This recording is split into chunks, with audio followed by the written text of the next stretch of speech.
এই হামলা শহরতলির ডুমনি এলাকায় ঢাকা ১৮ আসনের শাপলাকুলির প্রার্থী আরিফুল ইসলাম আদিবের ওপর। সহিংসতা হয়েছে শহরের কেন্দ্রেও। হামলার শিকার একই দলের ঢাকা ৮ আসনের প্রার্থী নাসিরউদ্দিন পাটোয়ারি। ঘটনাস্থল আলাদা হলেও অভিযুক্ত হামলাকারী দল একই। নির্বাচনের আর মাত্র ১০ দিন বাকি। এর মধ্যে রাজনৈতিক সহিংসতা নিয়ে বড় একটি খবর দিয়েছে টিআইবি। সংস্থাটির তথ্য মতে ২০২৪-এর আগস্ট থেকে ২০২৫-এর ডিসেম্বর পর্যন্ত এই ১৭ মাসে রাজনৈতিক সহিংসতায় খুন হয়েছেন ১৫০'র বেশি মানুষ। ট্রান্সপারেন্সি ইন্টারন্যাশনাল বলছে, শেখ হাসিনার পতনের পর ১৭ মাসে ৬০০ রাজনৈতিক সহিংসতায় আহত ৭,০৮২ জন, যার ৯১.৭% ঘটনায় বিএনপি নেতাকর্মীদের সংশ্লিষ্টতা রয়েছে। এছাড়াও আওয়ামী লীগ ২০, জামাত ৭, বৈষম্য বিরোধী ছাত্র আন্দোলন ২ এবং এনসিপির ১% সংশ্লিষ্টতা পাওয়া গেছে। একদল আরেক দলকে নির্বাচন করার সময় রাজনৈতিক অনুকূল পরিস্থিতিতেও দলগুলো কেন সহিংসতার আশ্রয় নিচ্ছে প্রশ্ন ছিল এই বিশ্লেষকের কাছে। জামাতের তো দলের উপরে যিনি লিডারশিপে আছেন তার কথাই সর্বশেষ মানবে, কিন্তু বিএনপি জোটের মধ্যে সেই জাতীয় শৃঙ্খলা নাই দলের ভিতরে, এবং বহিষ্কার করছে আবার তাদেরকে ফেরত নিয়ে আসছে। সুতরাং বহিষ্কারটা এখন খুব সিরিয়াসলিও নিচ্ছে না।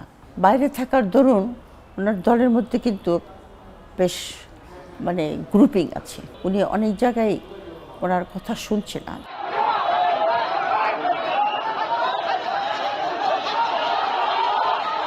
পুলিশ সদর দপ্তরের তথ্য অনুযায়ী ১১ ডিসেম্বর তফসিল ঘোষণার পর থেকে ২৬ জানুয়ারি পর্যন্ত গেল ৪৫ দিনে সারা দেশে ১৪৪টি সহিংসতার ঘটনা ঘটেছে।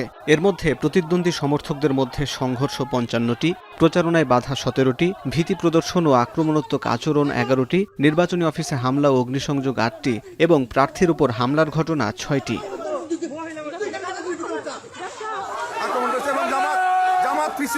টিআইবির তথ্য মতে গেল ৩৬ দিনে সারা দেশে অন্তত ১৫ জন রাজনৈতিক নেতাকর্মী হত্যাকাণ্ডের শিকার হয়েছেন। সহিংসতা সংঘর্ষের এতগুলো ঘটনার পরও জড়িতদের বিরুদ্ধে কোনো ব্যবস্থা নেয়নি নির্বাচন কমিশন। সহিংসতা করলে আমাকে আটকানোর কিছু নেই, তাহলে এগুলোকে বাড়ানোর আরো টেন্ডেন্সি বাড়বে, এবং এইটার একটা ইম্প্যাক্ট যেটা পড়বে কোথায় জানেন, ভোটারের উপরে। এই যে ব্যানার ফেস্টুন ছিঁড়ে ফেলতেছে, এটা তেমন বেশি কিছু না, কিন্তু এই সামান্য ঘটনাটাই ট্রিগার করা হচ্ছে একটা বড় ঘটনা। প্রার্থীকে সতর্ক করা, প্রার্থীকে জরিমানা করা, বা ধরেন প্রার্থীর প্রচারণা একদিনের জন্য বন্ধ রাখা, হোয়াট এভার ইট ইজ। এই ধরনের আপনি যদি শক্ত কোনো মেসেজ যদি দিতে পারতেন, তখন হয়তো প্রার্থীদের মধ্যে এক ধরনের ইনসেন্টিভ তৈরি হতো যে বেসিক্যালি আমার এই ধরনের কাজকর্ম করাটা ঠিক হবে না। শোকজ নোটিশ দিতে পারে, এমনকি প্রার্থীতা বাতিলও করতে পারে। তাছাড়া ইসির হাতি তখন আইন শৃঙ্খলা বাহিনী, তারা আইন শৃঙ্খলা বাহিনীকে কীভাবে কাজে লাগাবে সেটাও দেখার কথা। ২৩ জন লোন ডিফল্টার, আবার ৩০ জন বোধহয় দ্বৈত নাগরিক, এইটাতে ইসির মরাল নৈতিক ক্ষতিগ্রস্ত হয়েছে।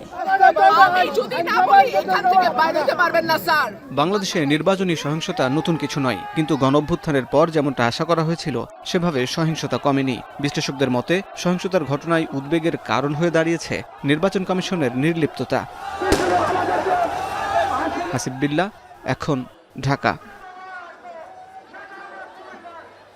৭২ ঘন্টা ময়েশ্চার লক সমৃদ্ধ লিলি বডি ওয়াশ, শিয়া বাটারের গুডনেস স্কিন রিপেয়ার করে রাখে সফট ও গ্লোয়িং।